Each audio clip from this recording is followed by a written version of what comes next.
The movie begins in Russia, where a family of 3 sit by the river, enjoying their time. The youngest of them, Sergei Aleshkov, boasts to his elder brother and mother about him being on top of a tree, when suddenly, German fighter jets fly overhead. The mother asks her kids to quickly hide in the bushes, but the 6-year-old claims he is not scared and strikes the jet with a slingshot. To everyone's surprise, he manages to hit the jets and explode them. But when he looks around, his family is gone. Sergei wakes up frightened from the dream and calls for his mother. Just then, someone knocks on his door. Assuming it is his mother, he runs towards it, but a neighbor woman comes in panicking. She thanks God for keeping him alive, and informs him that his mother and brother are dead. The little boy cannot comprehend what she is saying, and wants to stay in the house to wait for his mother. The woman tells him that the Germans have attacked them and that he should run away. Just then, some soldiers approach their house. The woman makes Sergei run out through the window but is shot dead before she can join him. The little 6-year-old is now on his own, with no family and friends. As Sergei runs away from the house, he sees his whole neighborhood burning behind him. He calls for his mother in vain, and runs away from there. After running for a while, he ends up in the middle of the woods. The little kid starts to call for his mother to come and get him, because he is lost. That night, he stays in the jungle. The following morning, we see him drink water from a river, when the enemy soldiers approach his way. Sergei, knowing that they are dangerous, quickly hides inside a tree's roots. He is startled when a snake comes nearby, but doesn't utter a word or run away. Sergei is more scared of the soldiers than of the snake. The soldiers eat by the river and go away, after which Sergei takes their leftover food and devours it for the night.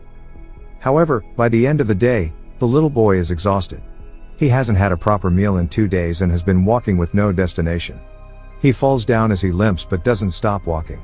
While on his way, he sees wild berries and devours them, but just then, an explosion occurs behind him, taking him by surprise. The boy gets dizzy and starts to hallucinate someone coming behind him. However, even in such conditions, he stands brave and tells the person he has a rifle and is not scared. He limps forward but falls unconscious after a while. While he is asleep, 2 soldiers approach him. The scene cuts to the Russian army base where Commander Kuznetsov waits for his patrol soldiers. They come in with the little kid who is injured and weak. When the soldiers claim they are on his side, the little boy opens up and introduces himself. The soldiers laugh when the kid shakes his hand with the commander, suggesting he introduce himself too. The soldiers feel affectionate with the little kid, and circle him around. They make him drink water and feed him. Even the otherwise cold commander takes care of the kid. A nurse named Katya dresses Sergei's wounds, and is charmed by his personality too. The kid asks her to draw a tank on his wounds, because he wants to be a soldier when he grows up. Even the injured soldiers talk to the kid, and feel lighter. Sergei is fascinated with the commander's gun and his badge. The commander too answers all the little boy's questions, and lets him play with his honorary pistol after taking the bullets out. Sergei shows him the tank drawn on his stomach, and boasts about being a soldier himself. The boy is healing very quickly. The nurse Katya asks the commander to let the boy stay with the battalion, but he disagrees, claiming that it won't be safe. He wants to send Sergei to an orphanage. The soldiers spend all their free time with Sergei. He is visited by many throughout the day. They bring him food sent by their families from afar, and even let him play with their binoculars. One day, a soldier goes to the commander to ask him to let the boy stay with the battalion. The soldiers have grown a close connection with the kid, and think of him as their own. His presence takes the weight of war off their chest. However, the commander is adamant about sending the boy to the orphanage, for his own safety.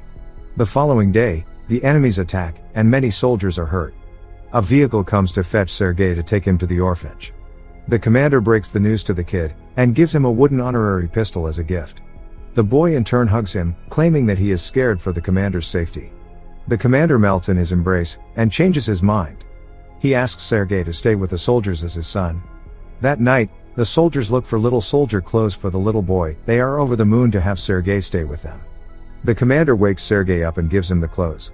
He wears them and runs around, looking like a real soldier. The others start calling him their little soldier boy. As the kid runs around, the Germans launch an air attack on the battalion. The soldiers quickly take Sergei to a safe place and fight the others. The number of injured soldiers grows rapidly. Sergei wants to make himself useful, so he brings water to thirsty soldiers. One of them asks him to read a letter sent by his family because he has a bandage over his eyes. The little boy wants to help, but doesn't know how to read. He takes the letter and starts making up the things written on it, claiming that the soldier's cow is safe back home. When the soldier says he doesn't have a cow, the others tell him to go along with the story and laugh. He reads everyone else's letters in the same fashion and cheers them up. In the following scene, we see Katya and the commander talking. The two seem to be attracted to each other, but do not confess their feelings. Later, Sergei tells the commander that he is of the orderly position in the battalion and starts introducing himself as one. However, the boy then sees one of the soldiers' station destroyed from the attack. The commander teaches him to take his hat off to pay respect to the dead soldier. The next day, he insists the commander give him a mission and is given a task to distribute the letters among the soldiers. He completes his task efficiently and even makes the soldiers dance for him. The following day, Sergei goes a little far from the base with his binoculars. As he is playing with it, he sees someone's leg moving from inside a haystack. He rushes back to the battalion and tells the soldiers about his findings. The soldiers are skeptical, but go with the boy anyway. When they reach near the haystack, they are alerted to see two German spies hiding underneath. The spies are arrested, and the kid is praised for his intelligence.